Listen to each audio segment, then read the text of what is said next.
Okay, hi everybody. Welcome to this hour of English classes here on verbling.com. My name is Lisa, and I'm one of the teachers here on verbling.com. In this hour, we're going to be having a reading class. So if you are interested in joining us, then you can go ahead and click on the Join Class Now button or get your reservation actually, because you get to redeem your reservation in the first 2 minutes of every class. So, hi there, Noel. Hi, Lisa. How are you? I'm good. I like your picture. Thank you. It's cute. That's so funny. It's inspirational couple. Yes. Nice. Okay, wonderful. And hi there, Miguel. How are you? Hello, Lisa. Very well, thanks. And you? Good. Miguel, is it Miko or Miguel? My Or name? Michael? No, Miguel Ángel. In Spain, Miguel Ángel. Miguel Ángel, okay. Yeah. Welcome. Okay, good. And Pablo's joining us. Hi there, Pablo. Hi, teacher. Pablo, remind me where you're from. I'm from Spain. Oh yeah, Spain also. Yeah. Okay. The ones who stay up late. Yeah. Always. Yeah, I know. Sorry. What time do you have to get up in the morning? No, I don't have class tomorrow. Oh, good. Okay. So you No, can it's stay okay. up late. Yeah, tomorrow's Saturday, I guess. Tomorrow Okay. is holiday for me. No, tomorrow is tomorrow's Friday. Friday. I keep getting my days mixed up. That's the second time I've done that today. I only study from Monday to Thursday. to Thursday. Yeah. Oh, Thursday. okay. Yeah. So you have a 3-day weekend. 3-day Yeah. weekend. Oh, that's nice. Nice. Yeah, good. Okay, Nelson. Hi, Nelson. How are you? Hi, teacher. Fine, and you? I'm doing well. And Nelson, where are you from? I'm from Ecuador, but I live in Spain, Madrid. Oh, really? Okay, nice. What are you doing in Spain? I'm studying Okay, cool. What part of Madrid do you live in? Vallecas. Okay, I don't really know. I'm going to Madrid in May, so I'm looking for a place to stay, and so I've been looking at the different like neighborhoods and areas. So cool. And Miguel, welcome, and Gustavo, how are you doing? Hi Lisa, how are you doing? I'm doing well, thank you. Welcome to class. Thank you. And Kako, hi Kako. Hi Lisa. Welcome. Nice to see you. Good to see you. Did you watch any soccer games last night on TV? In Brazil? No, I didn't see much. I only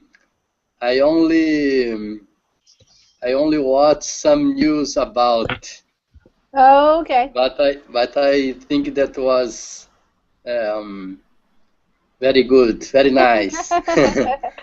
By the news that I heard. Oh, good. It's good news for you. Yeah. Well, I asked you that because just last week I learned that in Brazil on Wednesday nights they have soccer games and they're played late at night, like starting at 10 because of the soap operas that are on TV before that. So the games are late at night. Yes, generally they are on Wednesday. Later than soap operas. Right. Because soap operas are very popular in Brazil. Yeah, that's what I heard. and the soccer game are so popular as them. Yeah. Even though the soap operas are more appreciated by women. Women, yeah. and the soccer games by men. The By the men, men. yeah. Yeah. There is a conciliation Right, yeah. on the schedule. A compromise, yeah. Yeah. Gustavo, you don't have time to watch any games? No, anything, because I work all day, and after that, Yeah. I have classes here in Berlin. Wow. After that, I work a little, Yeah. and Wow. so I go to sleep Yeah. very deep, very yes, Tired. deeply, Depleted? very Yeah. tired. Yes. Yeah. What do you do for work? Okay, I am working in a company, in a software company. Oh, okay. Uh-huh. Yes, and we have a lot of clients of United States and another part of Yeah. another countries. So we are using English all time. Oh, okay. Yeah. Yes. Do you work with the clients directly? Yes, yes. No, okay. Yes. So we have meeting in English, but the problem is when you try to talk. Yeah. Yes. Maybe I understand, but when I try to talk, I have problem with that. So I am here to resolve. Okay, great. This. All right. That will Yes. be this For will be me, really helpful. yes. I think that maybe it's more easier. Yes, it's more Easier? easier. Understand another people in English that to talk in English. I don't know. What do you think? Usually that's the first thing that you can do well is to understand what other people are saying, and then once you start practicing more, then your speaking gets better and better and better the more you practice and the more you keep listening. And reading is really good if you have time, because that then you can learn new vocabulary that way. Yeah. Sometimes. Yes, Yeah. it's like a baby. Uh-huh. I mean a baby first in the first time. Yeah. Understand. Sorry, and after that they talk. Yes, it's like that. The good thing about adults, though, as learners, is you already know everything. Like you know what a table is, you know what it means to be sad or happy. So you already know how to describe things. You just have to learn those words. Yeah. Whereas a baby is learning everything at the same time. Yeah. So okay, great. Let's get started. Hi, Ilias. I saw that you joined us. Hi, teacher. Thank you. Hi, everyone. welcome. Hi. You're welcome. Okay, so here's the link, just in case anybody needed it. I got this article off of a website from this kind of crazy American guy that I just found out about. I'm going to show you his website here. So this is what he looks like. His name is Larry Winget, and he's the author of several books, and he calls himself the pit bull of personal development. So here in the United States, in the past, I don't know, probably 20, 30, 50 maybe years, people have been reading a lot of books and talking about the idea of personal development, especially people who are interested in being entrepreneurs and being successful financially. And so people like him write books about ways to improve your life, improve your finances, be a better parent, all those different types of things that have to do with the way you live and the choices that you make. And so he has a kind of a funny take on it. He has what's called like the tough love approach. So he's not necessarily a very soft-spoken or gentle person. He's kind of like a tough guy. So I found this on his website, and it's related to kids and money, but also I thought it would be interesting in general to get some good vocabulary about this idea, kind of personal finances and how we learn about money. So we're going to read this together, and I will read a paragraph or so at a time, and everybody will have a chance to read, and I will go over some vocabulary words as we go. If there's something you have a question about, you can just make sure your microphone is unmuted and then ask me your question. Yeah, and then if we have any time, we'll talk a little bit about it at the end. All right, 12 money lessons for kids and parents alike. When writing my Wall Street Journal bestseller, Your Kids Are Your Own Fault, a guide for raising responsible, productive adults, I did my own internal survey among my Facebook fans, friends, and followers, and my database. I asked the question of nearly 50,000 people, what is the one thing you wish your parents had taught you that they didn't? I received nearly 1,000 answers. Okay, why don't we start with you, Kako? And you can read all that. 12 money lessons for kids and parents alike. When writing my Wall Street Journal bestseller, Your Kids Are Your Own Fault, a guide for raising responsible, productive adults, I did my own internal survey among my Facebook fans, friends, and followers, and my database. I asked of nearly 50,000 people, what is the one thing you wish your parents had taught you that they didn't? I received nearly 1,000 answers. Good. Okay, so going back over some of these, so 12 money lessons for kids and parents alike. So alike says it's for both. So you could say 12 money lessons for both kids and parents, or you can use this other word, alike, to say the same thing. So these lessons are both for kids and for parents. He says when writing, so that means when he was writing his book, but it turned out to be a bestseller on the Wall Street Journal. The Wall Street Journal is a newspaper here in the United States that is known for financial news, things like that. Of course, a bestseller means it got onto a list of books that sold a lot. And this is the title of his book right there. Your kids are your own fault.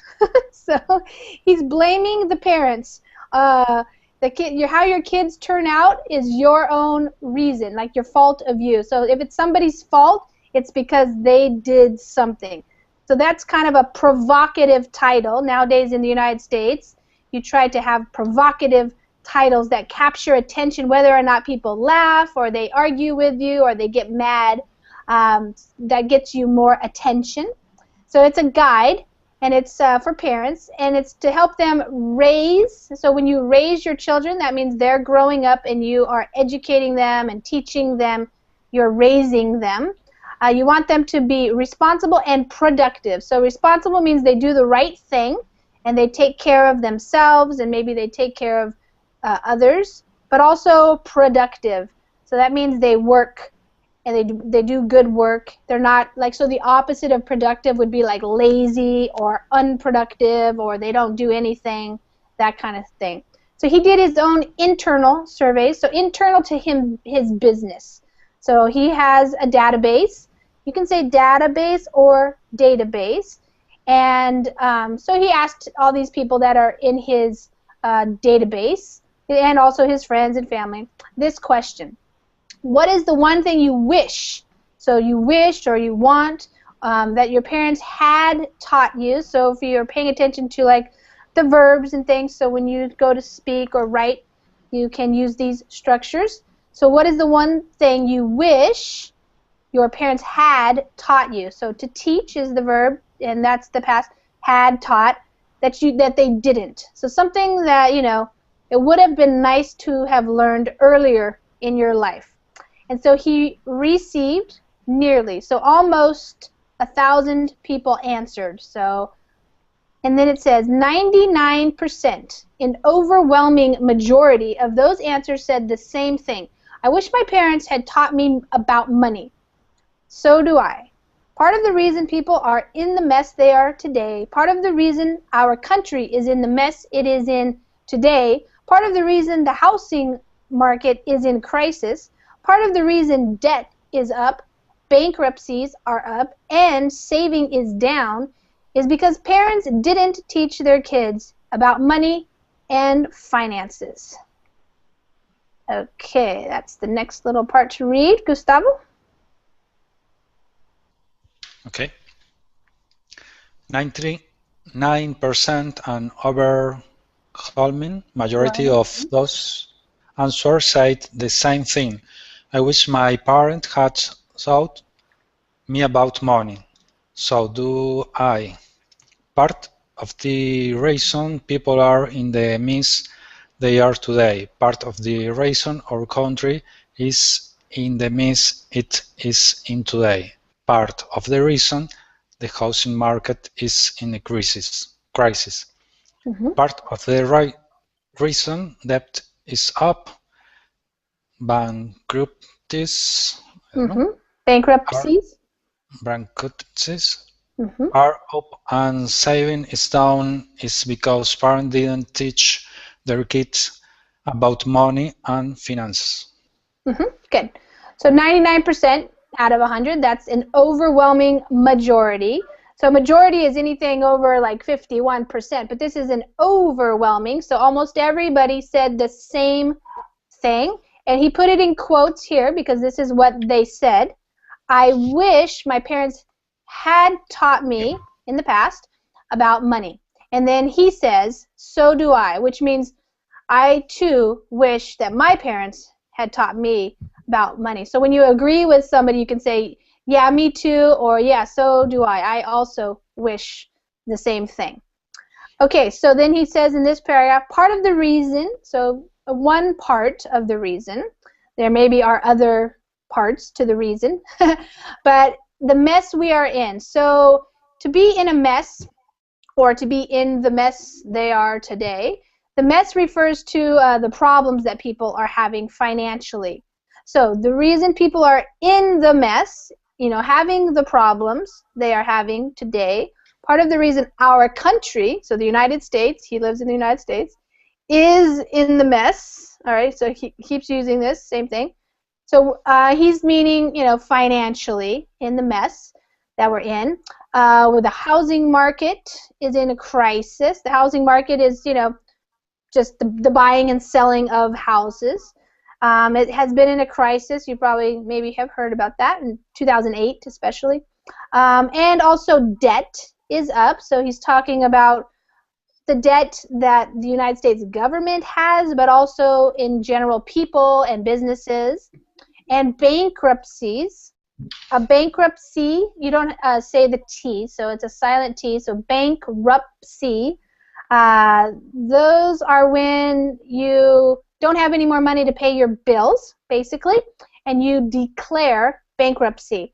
So, for example, if you have personal debt, like credit card debt or a mortgage or loans, and you have no ability to pay them, maybe you lost your job or something happened, you can file for or declare bankruptcy, and that's a process where, you know, your loans are forgiven, or so it's different for everybody, but bankruptcy, that's what happens when you can't pay your loans back, the money you owe, your debts, and that's for personal and for businesses as well. It's like insolvency? Yeah, when you're insolvent, yeah. Okay. It's the difference between to be in debt and to be overdraft. Yeah, well, a bankruptcy is an actual legal process. So you basically have no ability to pay your bills. So your bills keep coming, and so you have to go to the court, and you have to file for bankruptcy. And what it does is you have to work with probably some lawyers, and then you declare bankruptcy, which means you're not going to have to pay those loans back, and you're going to start from zero. Write off. Yes, to write off in English. To write It's called. off. Say it again. To write off. Yeah, to write off a loan. Yeah.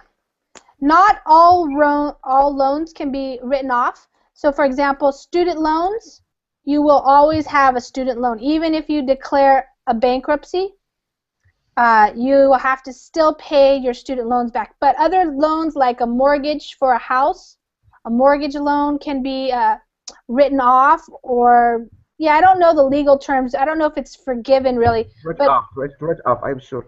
Yeah, you write off. It's written off on their side as a loss, though. Like the company, the bank, or the credit card. That you are bankrupt. Yes. To write off, it's a letter sent that you are unable to pay off your debt. Exactly. That's right.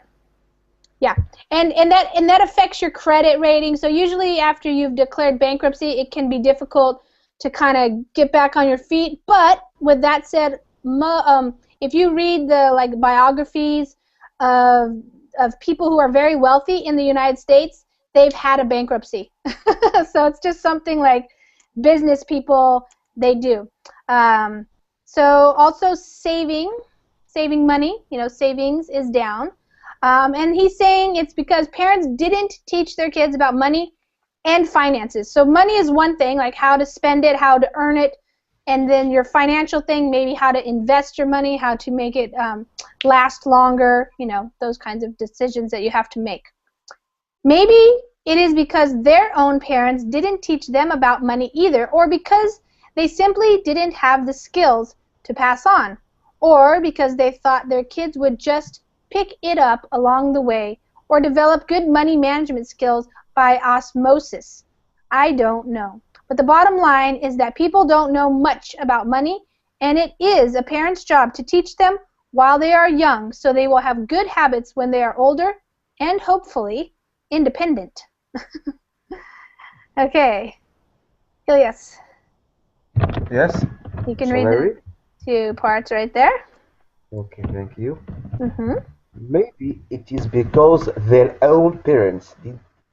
Maybe it is because their own parents did not teach them about money either, or because they simply didn't have the skills to pass on, or because they thought their kids would just pick it up along the way, or develop good money management skills by osmosis. I don't know. But the bottom line is that people don't know much about money, and it is parents' job to teach them while they are young, so they will have good habits when they are older and hopefully independent. Okay, good.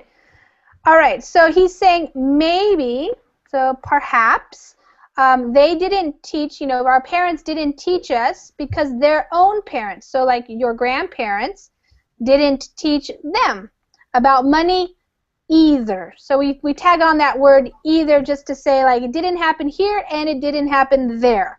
So either time period, it wasn't happening, the money education. Or because they simply, so if you simply don't have something, it's just like, that's a fact. You just don't have those skills. You simply don't have the skills or the knowledge or the information to pass on. So we can use this phrasal verb to mean to, pass on information to another generation, to tell them about things, or to pass down. You can also use pass down.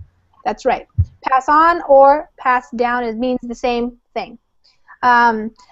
Yes. Or, so here's another or, because they thought that their kids would just pick it up. So pick it up means, just by living life and meeting people and watching TV and reading books, you're just going to learn it by yourself. You don't need to actually be taught. So some people think it's good to be able to just pick up things on your own, and other people believe certain things need to be specifically taught. So along the way. Or to acquire experience. Right. You can pick it up or acquire it or get it, just by living. Along the way just means like during your lifetime. Or develop good money management skills by osmosis. So osmosis is when you just listen to things and it just seeps into your brain, So some people believe like if you turn on some talking at nighttime and you just listen to it while you're sleeping, you're just going to pick it up that way. He says, I don't know. He doesn't know why it is, but the bottom line, so, you know, the final reality or the thing that I want to tell is basically the result is that people don't know much. So much is like not very much, not a lot about money. And here's his opinion. And it is a parent's job to teach them. So it's a parent's job, and if you're looking here, this is the apostrophe S. So it's the job of the parent to teach children when they're young so that they can have good habits. You know, a habit is something you do kind of without thinking. And so that when they're older and hopefully independent. So that's kind of a goal, of course, is to make sure that your children can live independently. You don't have to keep taking care of them when they're older. They know how to get a job, make money, take care of themselves, that kind of thing. All right, so here we go on his 12 money lessons. While there is no way to go into much detail about what you should be teaching your kids about money, how to teach them in a blog posting, you have to read the book for that. I want to give you some key points to consider. 1, give your kids an allowance. All right, so I'm going to go a little bit at a time here. Okay, Miguel? Okay. Money lessons. One moment. While there is no way to go into much detail about what you should be teaching your kids about money, how to teach them in a blog posting. You have to read the book for that. I want to give you some case points to consider. Continue. Okay. Let's just stop there. Okay, so he's going to give us 12 money lessons while there is no way. So, you know, you can't, he's not going to be able to give us a lot of detail, so a lot of very specific things about, you know, what you should be teaching your kids about money, how to, you know, he's not going to be able to do that in this blog post. So a blog post is just a short article usually on a blog. And, of course, he's written a whole book about it, so he wants you to buy his book. You have to read the whole book for more details. But he does want to give you some key points. So those are the main ideas, some main things to consider or to think about. Okay, hi, Yvette. I just saw that you joined. And does your microphone work? I continue, Lisa? No, we're going to stop here. Stop there for now. Hi, Lisa. Can you hi hear there. me? Yeah, I can hear you. Yeah. Okay, let me break this up a little bit. We're just doing a little bit at a time here. So number 1 is give your kids an allowance. That's his first idea or lesson. Give the same amount on the same day every week. Just like you get your paycheck, the allowance is for them holding up their end of the family responsibilities, picking up their stuff, helping around the house, getting their dirty clothes to the laundry area, carrying their plates to the sink, age-appropriate chores any kid can and should be doing to contribute. Okay, Yvette, why don't you read that? Do you see where we are? Yeah. Give your kids all allowance. What part? Yeah, this part right there, yeah. Okay. Give the same amount of the same day every week, just like you get your paycheck. The allowances is for them holding up their end of the family responsibilities, pick up their stuff, helping around the house, getting their dirty clothes on the laundry area, carrying their plates to the sink, age-appropriate chores and kind that should be doing the contribute. Okay, good. Stop there. So an allowance, that's what an allowance is. Yeah, allowance is the word that we use when you're giving somebody money to okay. Yeah. So you give your kids an allowance. Yeah, you give them a certain amount of money. So he's telling you to do it the same amount. So like maybe every Friday you give them $5 or $2 or whatever you give them. And he's he's saying it's just like you. At a job, you get your paycheck. So here in the Yes. United States, you might get paid every 2 weeks or maybe once a month. The allowance is for them holding up their end. So if you hold up your end of something, it means you do what you're supposed to do. So everybody has family responsibilities, things they have to do. And so if they're Yeah. holding up, that means they might be picking up their stuff, like their shoes, their backpacks, their dirty clothes, stuff like that. They Yeah. help around the house, so maybe cleaning up a little bit. They get their dirty clothes to the laundry area, so where you wash the clothes, that's the laundry area. They take their plates or carry their plates to the sink or maybe to the dishwasher or something. Okay, sink is the same as dishwashers? No, Or... sink is where you wash the dishes off with the water, where the faucet is. Yeah, sink.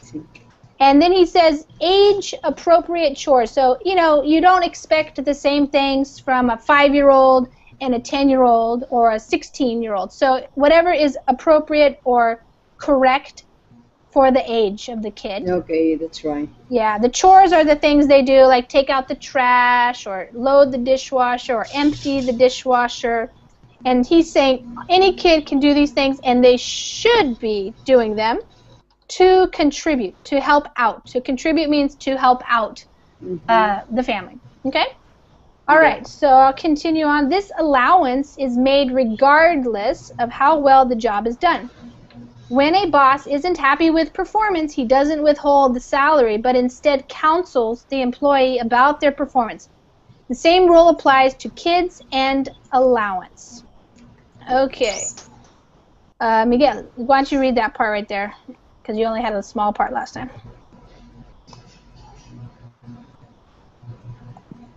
Miguel? Sorry, for me? Yeah, you can read that part because you only had a small part last time. Okay. This allowance is paid regardless of how well the job is done. When a boss isn't happy with performance, he doesn't withhold the salary, but instead counsels the employee about their performance. The same rule applies to kids and allowance. Allowance, Allowance, sorry. Yeah. Allowance. Allowance. So Allowance. you get paid, or you pay your kid regardless, so it doesn't matter how well they do the job. And so what he's saying is this is how a boss has to be too. So when a boss isn't happy with performance, like your boss, doesn't really like how you're doing something, he can't, by law, and he doesn't, withhold your money. He can't say, I'm not paying you this week. He has to instead counsel you, the employee. So he has to talk to you about your performance, and so you would do the same thing with your kids. So this is his one lesson, his first lesson, and so he says the same rule applies to, that word goes together, applies to kids and allowance. So kids, they have to do their chores, they will get paid, but if they don't do a good job, you still have to pay them, but you have to talk to them. You have to counsel them and tell them how to do a better job. Number 2 is called the 10-10-10 rule. Save 10%, invest 10%, give 10%.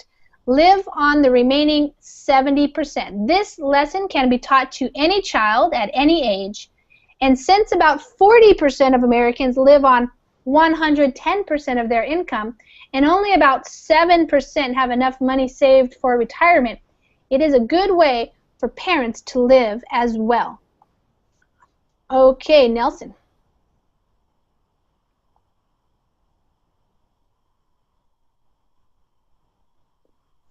Your microphone's muted, Nelson.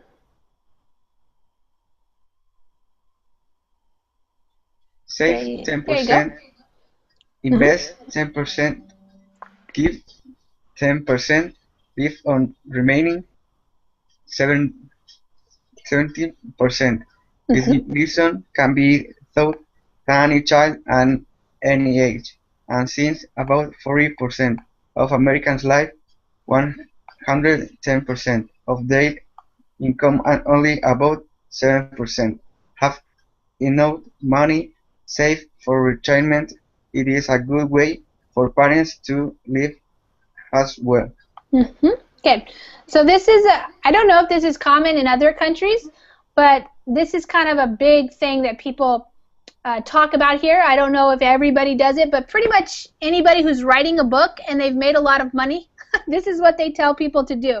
So they tell you to save 10%. So let's say on $1,000, you get $1,000 for your paycheck maybe. You would take 10% and put that into a savings account, so that'd be $100. You would invest 10% somehow. Maybe you buy some properties, maybe you create some products, maybe you, invest in the stock market. Somehow you invest your money to try to make yourself more money, and then you give 10%, like to a charity or to an organization or to a person you want to help out. So that's part of being generous and having a charitable giving. And then you live on, you can say live on or you live off the remaining, so whatever is left, the 70% that is remaining or left over. So out of, you would be, yeah? Residue, because, no? Say it again, I didn't hear you. Residue. You can say residue. We don't really use that word when we're talking about money, though. Is used for, this word is used in the marketing. In marketing. Yeah.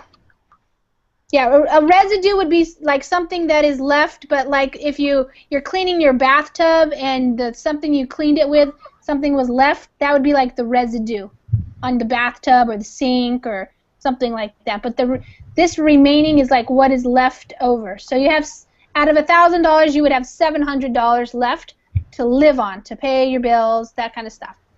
So this lesson can be taught, so past tense, taught to any child at any age. And he's saying here that 40% of Americans live on 110% of their income. So they're in debt, basically. They're spending more than they make, which is a big problem for a lot of people here in the United States and I think around the world in some areas. And he's saying that a very low percentage rate, only 7%, have enough money saved for retirement. So retirement is when you quit working, you stop working, and you have to pay still to live. So you usually try to save up some money for that. So this is a good way for parents to live as well. So also, 3, involve your kids in household finances. Explain how everything costs money and about your household budget. Cover income and expenses and how it all works and how you manage it. Again, age appropriate, of course. Kids need to see and understand that everything comes with a price tag, even the lights and the hot water. Okay, Nurel. Okay. Number 3. Number 3, yep. Involve your kids in household finances. Explain how everything costs money and about your household budget. Cover income and expenses and how it all works and how you manage it. Again, age appropriate, of course. Kids need to see and understand that everything comes with a price tag. Even the lights and the hot water. That's right. It's not magic. We have to pay for those things. So involve. If you involve them, it means you allow them to participate. You say, come here, let's talk about this. And the household finances are just those typical bills, like the lights, the hot water, the internet, the telephone, the mortgage, the rent, all those things. And he wants you to explain, so to tell them, what everything costs, that it costs money. And maybe, hopefully, you have a household budget, so you know how much money you're spending every month on these household bills. Cover. Cover means to go over, to explain. So that's another one. So you want to talk about income and expenses. So the things you have to, how are you getting your money? What amount of money do you have? And what are your expenses? What's the outflow of that money? So, you know, they give how it all works. So how does it, you know, how do you do these things? How do you manage your bills and your money? You get it right here. Uh-huh. Yep. And so that they can just see how it works, basically. Everything has a price tag, so everything costs something. Encourage entrepreneurship. Teach your kids how to make money. Kids can mow lawns, babysit, dog walk, pet sit, and more. Teach them about customer service, sales, management, cost of goods sold, and profitability with each thing they pursue. Teach them to save, invest, be charitable, and enjoy the money they earn. Okay, Pablo. Okay, 4. Encourage entrepreneurship. Teach your kids how to make money. Kids can mow lawns, babysit, dog walk, pet sit, and more. Teach them about customer service, sales, management, cost of goods sold, and profitability, which each thing teach them to save, invest, be charitable, and enjoy the money they earn.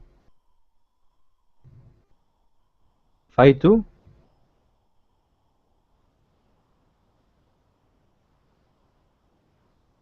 Hey, hi. Whoops, my microphone was muted.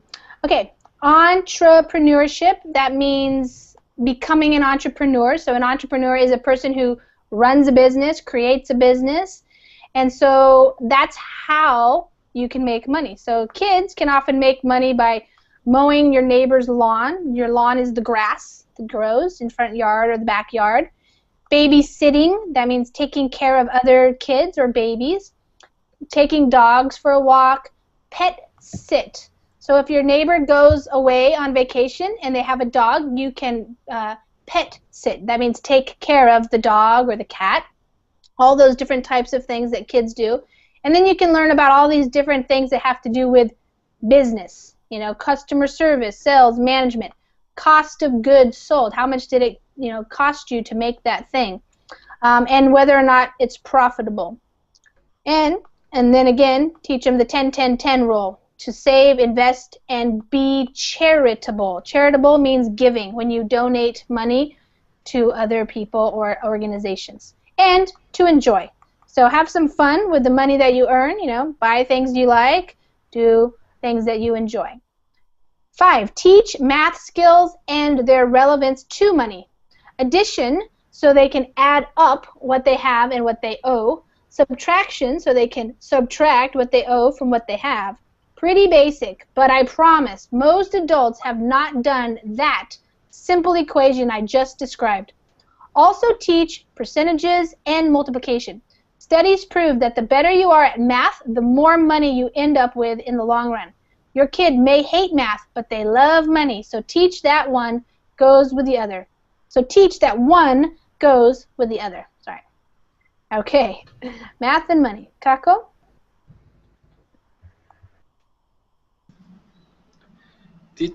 Teach math skills and their relevance to money.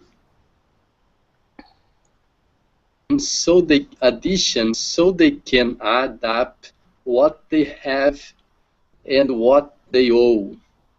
Subtraction, so they can subtract what they owe from what they have. Pretty basic, but I promise most adults have not done that simple equation I just described. Also teach percentage and multiplication. Studies prove that the better you are at math, the more money you end up with in the long run. Your kid may hate math, but they love money to teach that one goes with the other. Good. So addition, subtraction. He's giving it pretty simple, but he's saying he promises that most adults have not done that simple equation. Equation is like 1 plus 1 equals 2, right? So they don't seem to know that you have to add up everything that you have, what you owe, and then subtract. Because he's saying that because a lot of people owe too much money. They're not making enough money to pay their bills. Also teach percentages, so 10%, 20%, and multiplication. You guys know what that is. Studies prove, so he just studies to prove something means to, by research, shows that the result is true. The better you are in math, the more money you end up with. So the more money you have in the long run. So in the long run means later on in your life. Those people who... Your kid may hate math, but they love money. So teach that one goes with the other. So money and math go together is what he means. One of them, the other one, they each go together, you could say. All right, so number 6 and number 7 we'll read. Teach about credit and interest rates. Age appropriate again, but the sooner the better. Don't let their first credit card experience be their teacher. Number 7, wants versus needs versus can't live withouts. Great lessons for everyone, for sure. Okay. Elias? Wait, Gustavo? Sorry. Okay. Teach about credit and interest rates. Age appropriate again, but the sooner the better. Don't let their first credit card experience be their teacher. Want versus need versus can't live without. Great lesson for everyone, for sure. Okay. Okay, good. Teach about credit and interest rates. So you guys know what interest rates are on your credit card or on a loan. If it's 5% versus if it's 12%, that kind of thing. Again, age appropriate, so you're not trying to teach a 2-year-old about it, but maybe when they're a little older, 10, 12, 13, 14.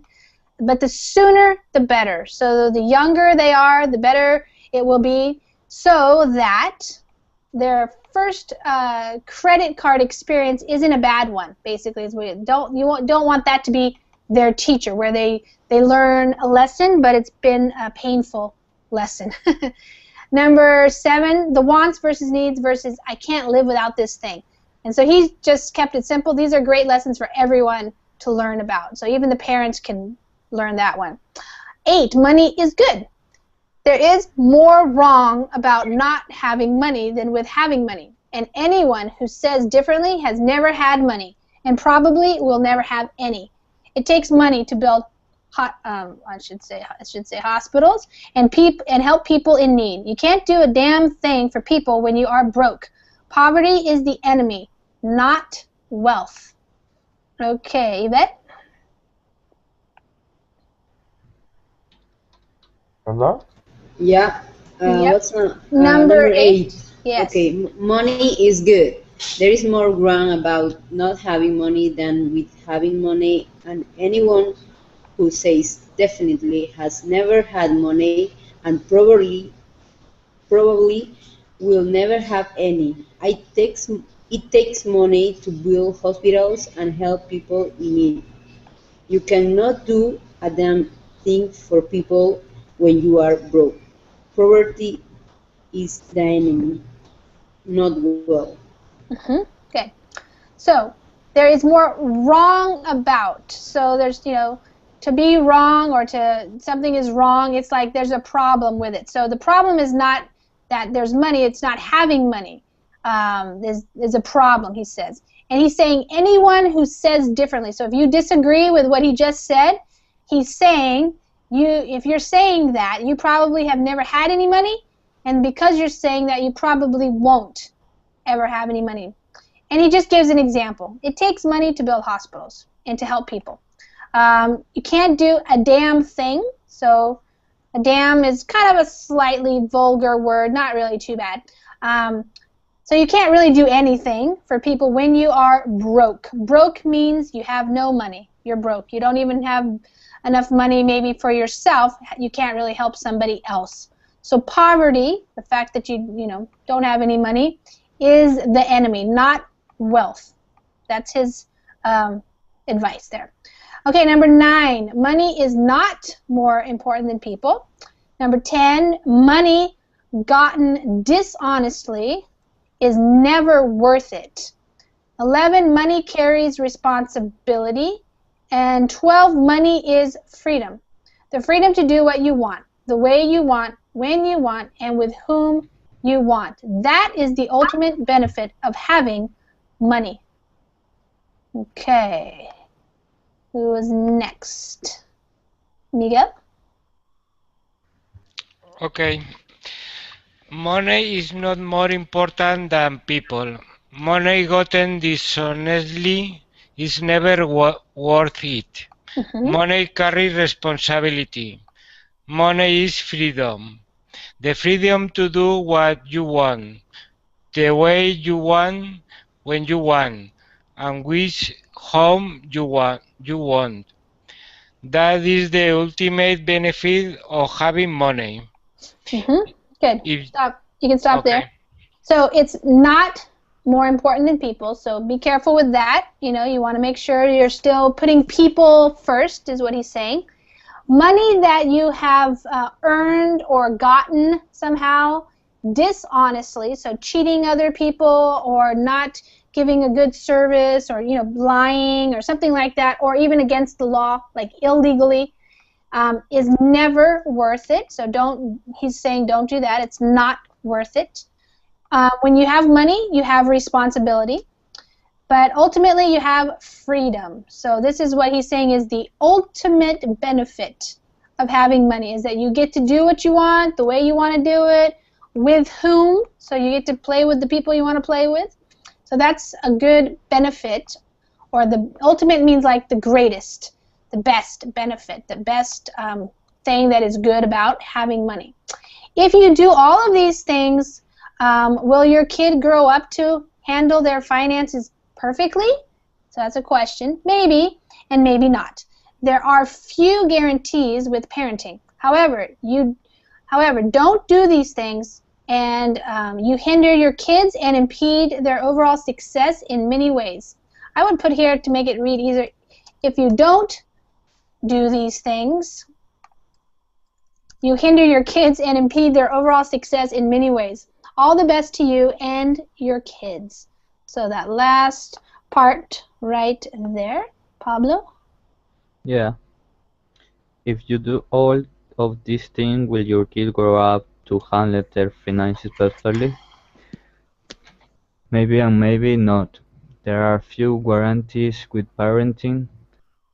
However, if you don't do these things, you hinder your kids and impede their overall success in many ways. All the best to you and your kids. Good. So he can't guarantee you. So there are few guarantees with parenting. So just because you do something does not mean that for sure you will have this result for your kids. To handle right here. To handle your finances, that means how you manage your finances. Will they do a great, perfect job of managing or handling? Maybe, maybe not, who knows.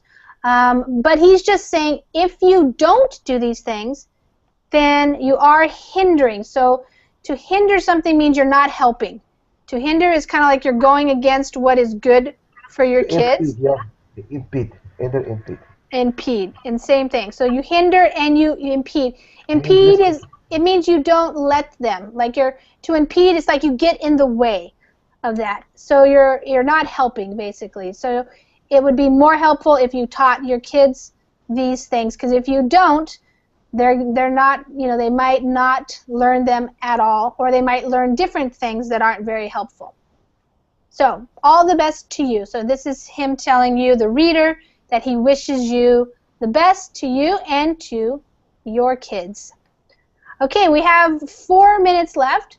What do you guys think about his advice? Do you agree, disagree? Anything in there that you learned as a kid, Gustavo? For me, it's not correct to I don't know how to say sorry. Which one? To give money to the child, You do allowance. Yes, to do allowance. Thank you. Do you have a different idea? Yes, I think that maybe when you give money to the child, you are creating an interesting man, interesting person. Yeah. Yes, I think that it's better when you try to teach how the child can use the money, but not give money for homework or for something that he need to do. I don't know if I am clear. I think that what you touched on is probably one of the sorry most controversial things in parenting for financial things is, do I give my kids an allowance or do I not give them an allowance? So that's something that every parent has to make their own decision, but I think there are lots of people who also agree with what you're saying is, yes, they should just do it. Yeah. Yes, allowance is like a pension or like a regular pay. Yes. The children. Like each week, like each week, $2 or something like that. It's not necessarily a lot of money, but it's like a little bit of spending money. Okay, in this case, I agree with that because the children needs money to buy, I don't know, maybe a cookies in the school. Yeah. Mm-hmm. In this case, but when you say at your child, please do the homework, and in this case, I pay you. Yeah, no, that's not what he's saying. Okay, in this case, I don't agree with this kind of action, and it's very different in each country.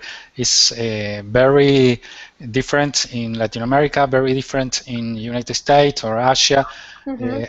I mean, there are not a formula to teach a child how they can use correctly the money. Yeah. It's very different. Yeah, it's true. And I don't know if you guys have ever heard of the book Rich Dad, Poor Dad, but that's a famous book here in the U.S. where he talks about that. There are differences between how rich people teach their kids about money and how poor people teach their kids or don't teach their kids about money. So it's also a matter of class or economic, situation, but also culture and religion. They all play into this idea of money. Yes. And is it good? Is it bad? Should you have a lot? What should you do with it? Yeah, how should you make it? All that kind of stuff. Yeah. Okay, guys. Well, we just ran out of time, so thanks for coming to class and reading along. Hope you picked up some new words and maybe learned something new. Thank you, Lisa. Thank you. Thank you, Take care, Lisa. guys. Bye. Of the soap operas that are on TV before that. So the games are late at night. Yes, generally they are on Wednesday. Later than soap operas. Right. Because soap operas are very popular in Brazil. Yeah, that's what I heard. and the soccer game are so popular as them. Yeah. Even though the soap operas are more appreciated by women. Women, yeah. And the soccer games by men. The men, yeah. There is a conciliation. Right, yeah. On the schedule. A compromise, yeah. Yeah. Gustavo, you don't have time to watch any games? No, anything, because I work all day, and after that, I have classes here in Berlin. Wow. After that, I work a little and yeah. Wow. Okay, hi everybody. Welcome to this hour of English classes here on verbling.com. My name is Lisa, and I'm one of the teachers here on verbling.com. In this hour, we're going to be having a reading class. So if you are interested in joining us, then you can go ahead and click on the Join Class Now button or get your reservation, actually, because you get to redeem your reservation in the first 2 minutes of every class. So, hi there, Noel. Hi, Lisa. How are you? I'm good. I like your picture. Thank you. It's cute. That's so funny. It's inspirational couple. Yes. Nice. Okay, wonderful. And hi there, Miguel. How are you? Hello, Lisa. Very well, thanks. And you? Good. Miguel, is it Miko or Miguel? My Or name? Michael? No, Miguel Ángel. In Spain, Miguel Ángel. Miguel Ángel, okay. Yes. You're welcome. Okay, good. And Pablo's joining us. Hi there, Pablo. Hi, teacher. Pablo, remind me where you're from. I'm from Spain. Oh yeah, Spain also. Yeah. Okay. The ones who stay up late. Yeah. Always. Yeah, I know. Sorry. What time do you have to get up in the morning? No, I don't have class tomorrow. Oh, good. Okay. So you can It's stay okay. up late. Yeah, tomorrow's Saturday, I guess. Tomorrow Okay. is holiday for me. No, tomorrow is tomorrow's Friday. Friday. I keep getting my days mixed up. That's the second time I've done that today. I only study from Monday to Thursday. Thursday. Yeah. Oh, okay. Yeah. So you have a 3-day weekend. 3-day weekend. Oh, that's nice. Nice. Yeah, good. Okay, Nelson. Hi, Nelson. How are you? Hi, teacher. Fine, and you? I'm doing well. And Nelson, where are you from? I'm from Ecuador, but I live in Spain, Madrid. Oh, really? Okay, nice. What are you doing in Spain? I'm studying. Okay, cool. What part of Madrid do you live in? Vallecas. Okay, I don't really know. I'm going to Madrid in May, so I'm looking for a place to stay, and so I've been looking at the different like neighborhoods and areas. So cool. And Miguel, welcome, and Gustavo, how are you doing? Hi, Lisa. How are you doing? I'm doing well, thank you. Welcome to class. Thank you. And Kako. Hi, Kako. Hi, Lisa. Welcome. Nice to see you. Good to see you. Did you watch any soccer games last night on TV?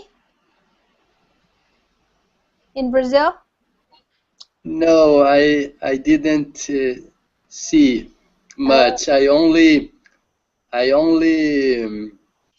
watched some news about. Oh, okay. But I think that was very good, very nice. By the news that I heard. Oh, good. It's good news for you. Yeah. Well, I asked you that because just last week I learned that in Brazil on Wednesday nights they have soccer games and they're played late at night, like starting at 10 because of. Oh, I go to sleep. Yeah. Very deep. Very yes. Tired. Depleted. Depleted. Very Yeah. tired. Yes. Yeah. What do you do for work? Okay, I am working in a company, in a software company. Oh, okay. Uh-huh. Yes, and we have a lot of clients of United States and another part of another country. So we are using English all time. Oh, okay. Yeah. Yes. Do you work with the clients directly? Yes, yes. No, okay. Yes. So we have meeting in English, but the problem is when you try to talk. Yeah. Yes. Maybe I understand, but when I try to talk, I have problem with that. So I am here to resolve. Okay, great. This. All right. That'll Yes. be this For will be me, really helpful. yes. I think that maybe it's more easier. Yes, it's more Easier. easier understand another people in English that to